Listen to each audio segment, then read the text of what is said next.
In this video, I'm going to show you how to import tasks using Excel. So here I have a project that is empty. There are no tasks in it. So the first step to importing from Excel is to click the plus icon here and choose Import from Excel. This takes you to this form where you can download the template to actually complete. You can choose to enter the tasks into a summary task, or if you leave it blank, it'll just enter them right at the top. So this way you can bring in tasks from Excel like a little bit at a time, or you can import the whole entire group all at once. So I already downloaded the template and filled it out. These columns: task ID, parent ID, name, duration, work hours, start date, end date, resource, and predecessor.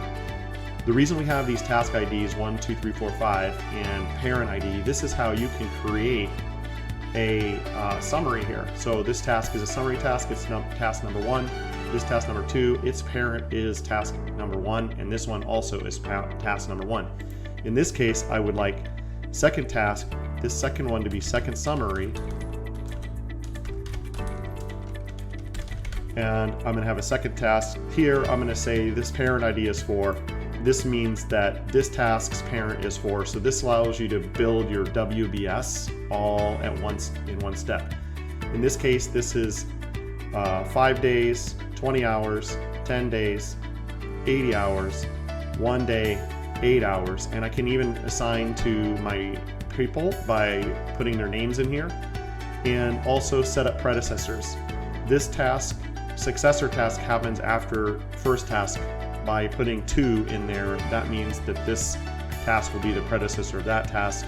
Second task will be the predecessor of task number 3, this successor task.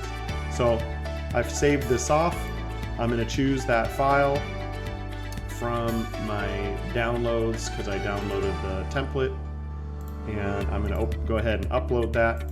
Once I upload it, then all of those tasks are being imported right now into the system, and you can see there's my task, and everything's already hooked up the way I wanted it to be hooked up.